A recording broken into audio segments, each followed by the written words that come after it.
പ്രിയമുള്ള SSLC വിദ്യാർത്ഥിനികളെ, നിങ്ങളെല്ലാവരും SSLC പരീക്ഷ എഴുതി റിസൾട്ട് അറിഞ്ഞിരിക്കുകയാണല്ലോ. ഈ അവസരത്തിൽ എനിക്ക് നിങ്ങളോട് പറയാനുള്ളത്, നിങ്ങളെല്ലാവരും തന്നെ എംപ്ലോയ്മെൻറ്റ് എക്സ്ചേഞ്ചിൽ രജിസ്റ്റർ ചെയ്യണം. രജിസ്റ്റർ ചെയ്ത് കഴിഞ്ഞാൽ ഒരുപാട് ഗുണങ്ങളുണ്ട്. അതിൽ പ്രധാനമായുള്ള ഗുണങ്ങൾ ഞാനൊന്ന് വിശദീകരിക്കാം. ഒന്ന്, നിങ്ങൾക്ക് സ്വയം തൊഴിൽ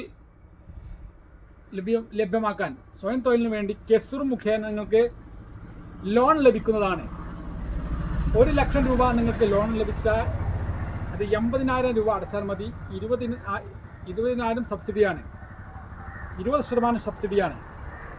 പ്രധാനമായും ഗ്രൂപ്പ് അടിസ്ഥാനത്തിൽ നിങ്ങൾ സ്വയം തൊഴിലിന് വേണ്ടി ലോൺ അപേക്ഷിച്ച് കഴിഞ്ഞാൽ 10 ലക്ഷം രൂപ കിട്ടുന്നതാണ്. അത് 8 ലക്ഷം രൂപ അടച്ചാൽ മതി. 2 ലക്ഷം നിങ്ങൾക്ക് സബ്സിഡിയാണ്. അതാണിതിൽ ഏറ്റവും വലിയ പ്രത്യേകത.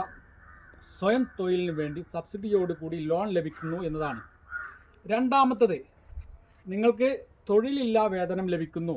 35 വയസ്സ് വരെ ഒരു മാസം 120 രൂപ തോതിൽ തൊഴിലില്ലാ വേതനം ലഭിക്കൂ എന്നതാണ് ഇതിൻ്റെ പ്രത്യേകത. മൂന്നാമത്തത്, സീനിയോറിറ്റി അനുസരിച്ച് നിങ്ങൾക്ക് ജോലി ലഭിക്കുന്നതാണ്. SSLC പാസ്സായ വിദ്യാർത്ഥികൾ പ്രത്യേകിച്ചും ലാസ്റ്റ് ഗ്രേഡ് ഏറ്റെടുക്കാൻ തയ്യാറാണ് എന്നുള്ള ഒരു അഡീഷണൽ ഷീറ്റും കൂടി നിങ്ങൾ എഴുതി കൊടുക്കണം. എന്നെങ്കിൽ മാത്രമേ പിയൂൺ തസ്തികയിലുള്ള ജോലികൾ നിങ്ങൾക്ക് ലഭ്യമാകൂ.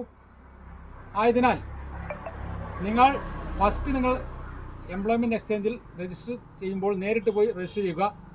പിന്നെ 3 വർഷം കൂടുമ്പോൾ നിങ്ങൾ ഓൺലൈനായിട്ടോ അല്ലെങ്കിൽ നേരിട്ട് പോയോ ഈ രജിസ്ട്രേഷൻ പുതുക്കേണ്ടതാണ്. പുതുക്കാത്ത പക്ഷം നിങ്ങൾക്ക് സീനിയോറിറ്റി നഷ്ടപ്പെടുന്നതാണ്. അത് പ്രധാനമായും നിങ്ങൾ ശ്രദ്ധിക്കണം. 3 വർഷം കൂടുമ്പോൾ നിങ്ങൾ നിർബന്ധമായും പുതുക്കേണ്ടതാണ്. സീനിയോറിറ്റി അനുസരിച്ചാണ് നിങ്ങളെ ഗവൺമെൻറ് ജോലിക്ക് വിളിക്കുന്നത്.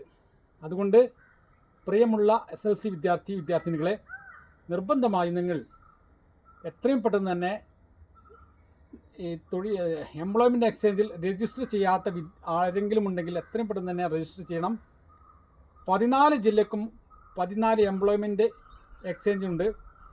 നമ്മുടെ മലപ്പുറത്ത് എംപ്ലോയ്മെൻറ്റ് എക്സ്ചേഞ്ച് മലപ്പുറം കുന്നുമ്മലാണ്. അതുകൊണ്ട് എനിക്കിത്രേ പറയാനുള്ളൂ. ഈ ഒരു കാര്യം നിങ്ങൾ ശ്രദ്ധിച്ചേ മതിയാകൂ. 1994 അടിസ്ഥാനത്തിലാണ് ഇപ്പോൾ ജോലിക്ക് വിളിക്കുന്നത്. അതുകൊണ്ട് ഇതറിയാത്ത ആളുകൾ എല്ലാവരിലേക്കും എത്തിച്ചു കൊടുക്കണം. അറിഞ്ഞ ആളുകൾ നിങ്ങൾ പരമാവധി ഷെയർ ചെയ്യണം എന്നാണ് എനിക്ക് അവസരത്തിൽ പറയാനുള്ളത്.